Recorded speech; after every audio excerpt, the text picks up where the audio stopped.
Let's look at some examples of common groups. We'll be working with a lot of these examples throughout the rest of the semester. So the very first one is the set of integers. So we already used that in our definition of a group as an example. So the set of integers, whole numbers, positive or negative, is a group under addition. So from our definition above, a group is not just a set of elements, it's a set of elements together with a binary operation. So when we're talking about a group, we have to give the person we talk to the set, we have to define the set, and then we also have to say what operation we mean. Because integers, we can add them, we can subtract them, we can multiply them, we can raise one to a power of the other. There are many, many ways that we can combine integers, but only under some of those operations do we actually get a group. So this structure that obeys the three rules that we talked about in the definition. And so if you want to convince someone that you are talking about a group, we will find many ways to do that, or different ways to do that. But basically you have to demonstrate that those three properties are all true. And the integers, yes, under addition are associative. There is an identity element. The identity element is 0. So you have to check, is this associative? And yes, it is. If you have A plus B plus C, it doesn't matter if you first do the addition of A and B, or if you first do the addition of B and C. You always get the same outcome. So it's associative. Do we have an identity? Yes, the identity in this case is 0. Do we have, so check, that checks out. And then do we have inverses? And we do. So the inverse of 2 is minus 2. Minus 2 is the inverse of 2. And in general, minus A is the inverse of A.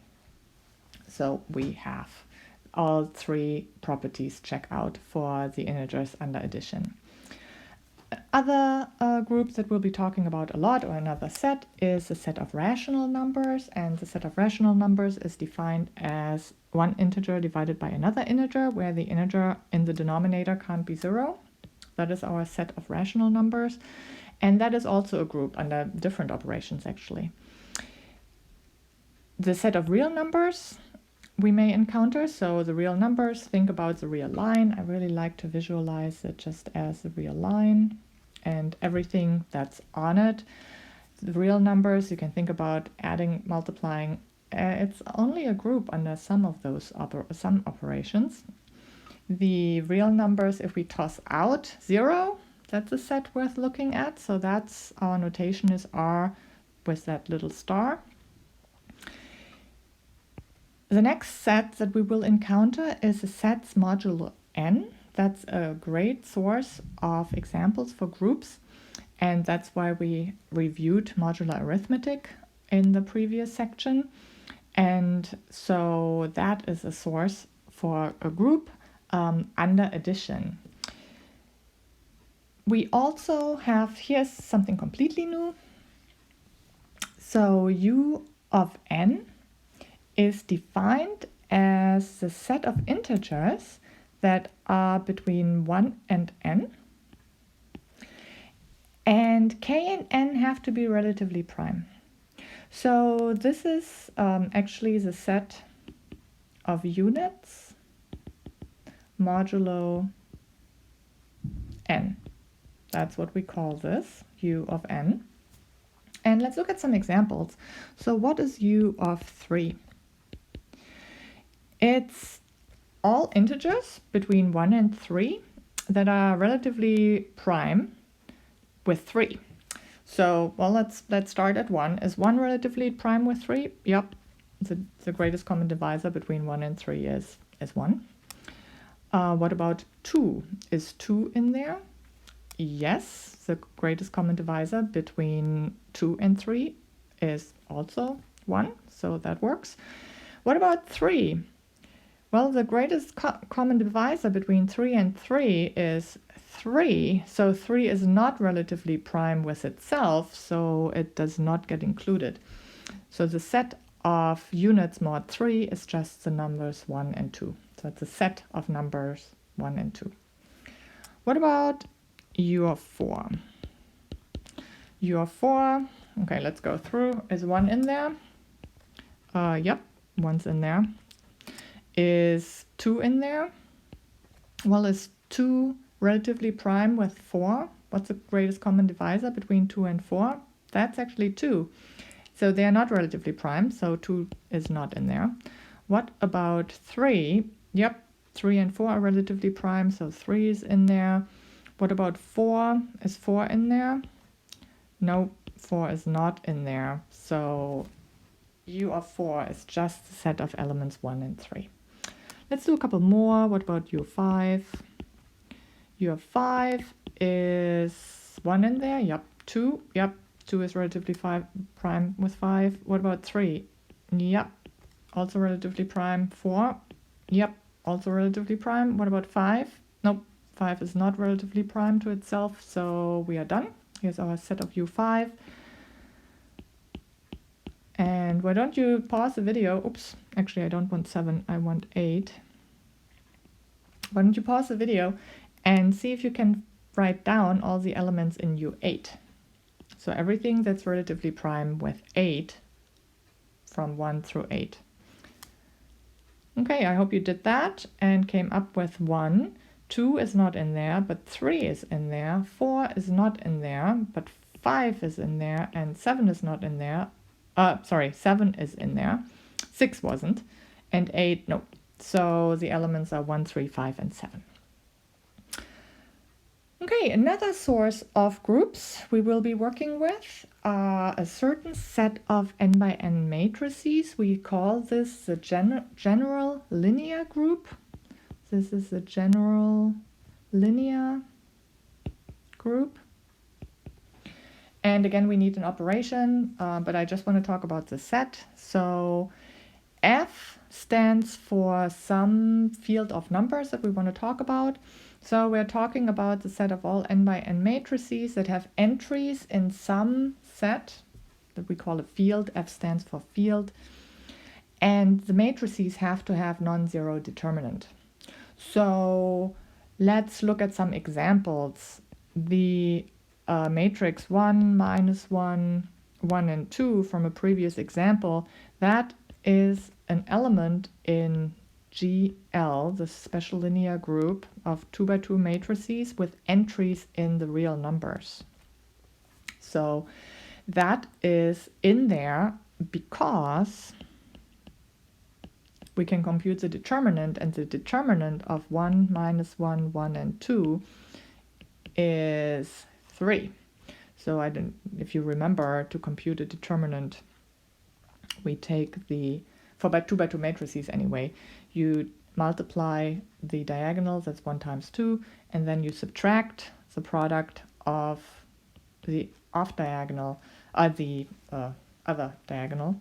So this is 1 times 2 minus -1 times 1. Yeah, indeed, that is 3. And since that is not equal to 0, our matrix is an element in the set of 2 by 2 matrices with entries in the set of real numbers.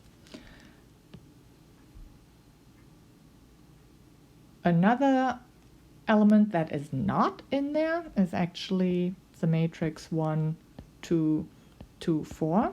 So this is not an element in GL2R.